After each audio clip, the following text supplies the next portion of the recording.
Touch చేస్తూ 10 సూత్రాలను స్వర్ణాంధ్ర సాధన కోసం గౌరవ ముఖ్యమంత్రి గారు అలాగే ఈ రాష్ట్ర ప్రభుత్వం మంత్రివర్యులందరూ కూడా రాష్ట్ర మనం కూడా పేదరికం ఉన్నప్పుడు చాలా కష్టాలు పడతాం.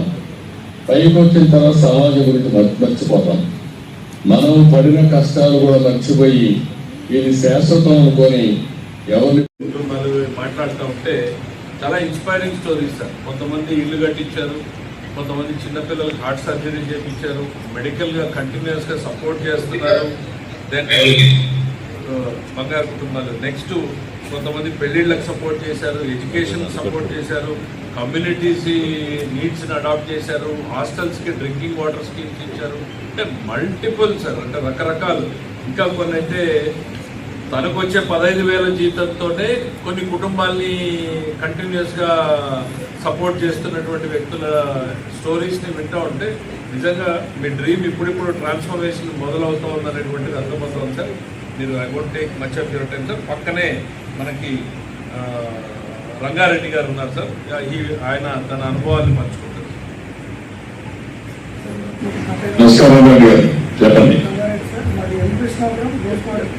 కృష్ణాపురం గోస్పాడు మండలం నంద్యాల జిల్లా సార్.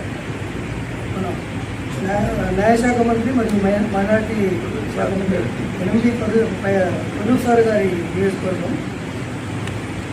నేను బేసిక్గా టీఎస్ ట్యాక్స్ అడిగాను సార్. హైదరాబాద్లో సెటిల్ అయ్యాను.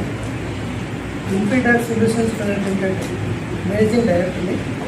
నేను మా గ్రామం మొత్తంని మీరు పెట్టిన P4 లక్ష్యంగా స్ఫూర్తిగా తీసుకొని బంగారు కుటుంబాన్ని దత్తత తీసుకొని టోటల్గా గ్రామంలో ఉన్న ఎన్ని బంగారు కుటుంబాలు అయితే ఉన్నాయో అన్ని బంగారు కుటుంబాన్ని దత్తతకు తీసుకొని వాళ్ళకు కావాల్సిన ఫెసిలిటీస్, న్యూట్రిషన్ ఫుడ్కి సంబంధించిన ఫినాన్షియల్ సపోర్ట్ కానీ, మనకు mineral water plant, RO plant ఒకటి ఎస్టాబ్లిష్ చేశాను. 10 లక్షల రూపాయలు ఖర్చు పెట్టి, తర్వాత వాళ్ళకు పెన్షన్ రూపంలో పెన్షన్ లాగా ఒక న్యూట్రిషన్ ఫుడ్ వాళ్ళు తీసుకోవడానికి ఎక్కడ మెడిసిన్స్ కానీ ఇబ్బంది పడకుండా, అంటే పెన్షన్లకు అనర్హులుగా ఉన్న వాళ్ళకి మంత్లీ 1000 రూపాయల పెన్షన్, దివ్యాంగులకైతే 2000 రూపాయల పెన్షన్ నేను అందిస్తున్నాను. ఇదే కాకుండా పేదవాళ్ళు ఎవరైతే ఉన్నారో వాళ్ళు చనిపోయిన వాళ్ళకి మట్టి ఖర్చులకు కన్నా 5,000 రూపాయలు నేను అందించడం జరుగుతుంది. అలాగే పేదింటి ఆడపడుచులకు కళ్యాణ కానుక కింద, పెళ్లి కానుక కింద 10,000 రూపాయల ఆర్థిక సహాయం చేస్తున్నాను. ఇదే కాకుండా మెడికల్ ఎమర్జెన్సీ ఎవరికి వచ్చినా కూడా వాళ్ళకి నేను హాస్పిటల్ వెళ్ళి నా తరఫున మా ప్రజలు ఊళ్ళో ఉండి, చంద్రశేఖర్ రెడ్డి ఊళ్ళో ఉండి చూసుకుంటూ వాళ్ళని పరామర్శించి వాళ్ళకు ఆర్థిక సహాయం కూడా చేయడం జరుగుతుంది. ఇది కాకుండా నేను చేయాల్సినవి చాలా కార్యక్రమాలు ఇంకా ఉన్నాయి సార్. హాస్పిటాలిటీ పూర్తిగా ప్రొవైడ్ చేయాలి. ఇప్పుడు మా గ్రామం నుంచి ఇంకొక గ్రామంకి వెళ్ళాలి అంటే వయోవృద్ధులు ఉన్నారు, చాలా పెద్దవాళ్ళు ఉన్నారు, వాళ్ళ కొడుకులు ఉన్నా పిల్లలు ఉన్నా తీసుకుని వెళ్ళలేని పరిస్థితి, వీళ్ళు వెళ్ళలేని పరిస్థితి. వాళ్ళకు హాస్పిటాలిటీ నేను మా ఊళ్ళోనే ఏర్పాటు చేయాలనే ఉద్దేశంతో ఉన్నాను. అలాగే స్కూల్ పిల్లలకి మధ్యాహ్నం భోజనంలో భాగంగా ప్రతి గురువారం నేను స్వీట్ పంపిణీ చేయడం జరుగుతుంది. ఇది స్కూల్ పిల్లలను ఎంకరేజ్ చేయడం కోసం మాత్రమే నేను చేస్తున్నాను. ఇదే కాకుండా స్కూల్ అడ్మిషన్స్ పెరిగేదానికి నేను బంగారు కుటుంబాలతో మాట్లాడి మీ సేవలు చాలా ఉపయోగపడుతుంది సార్. చాలా ధన్యవాదాలు. రాష్ట్ర ఆర్థిక శాఖ మంత్రులు యువకులు కేశవ్ గారికి, జిల్లా కలెక్టర్ గారికి, జిల్లా జాయింట్ కలెక్టర్ గారికి, డిఆర్ఓ గారికి, ఇక్కడ ఇచ్చేసిన అధికారులకు, సంపూర్ణ సభ్యులకు,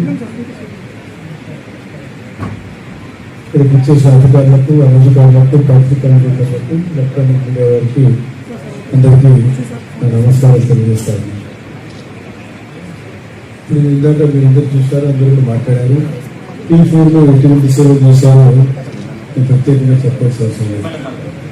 ఈ ముఖ్యమంత్రి గారి ఆశయం అది. P4 అనేది ముఖ్యమంత్రి గారు గైడ్ చేయాలి. చంద్రబాబు నాయుడు గారు ఇందాక చెప్పారు కేశవ్ గారు.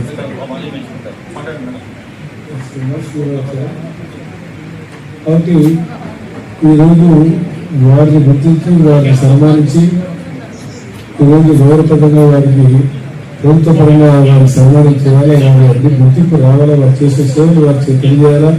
పేద ప్రజలకు ఎవరైతే ఉన్నారో వారికి ఆ గ్రామాల్లో వారు చేసే సేవలు ఎక్కువగా అందరూ కూడా మీరు చూసాము ఇక్కడ నీటి సమస్యలకి ప్రతి ఒక్కరు కూడా మేము స్కూళ్ళలో కానీ అదేవిధంగా హాస్టల్స్లో కానీ డ్రింకింగ్ వాటర్ ప్రాబ్లం ఉంది కాబట్టి దీని మీద ప్రత్యేక డ్రైవ్ చేసి ఎవరైతే ఇంకా PP4లో వచ్చే మహానుభావులు ఉన్నారో వాళ్ళు కూడా ఇన్వైట్ చేసి ఇక్కడ రవి ఉన్నాడు, మేము కూడా ఉన్నాడు, మీరు కూడా కొన్ని హాస్టల్స్ ఉండిపోయి తర్వాత మధ్యాహ్న భోజనం గురించి కూడా కొన్ని కంప్లైంట్స్ వచ్చాయి.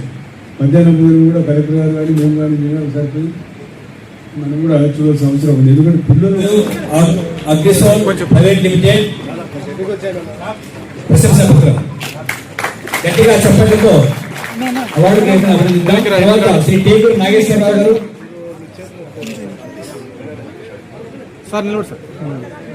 సురేంద్రనాథ్ రెడ్డి గారు వేదికపై చేరుకున్నారు. తదుపరి టేకూరు నాగేశ్వరరావు గారు, తదుపరి గోపిరెడ్డి ప్రతాప్ రెడ్డి గారు,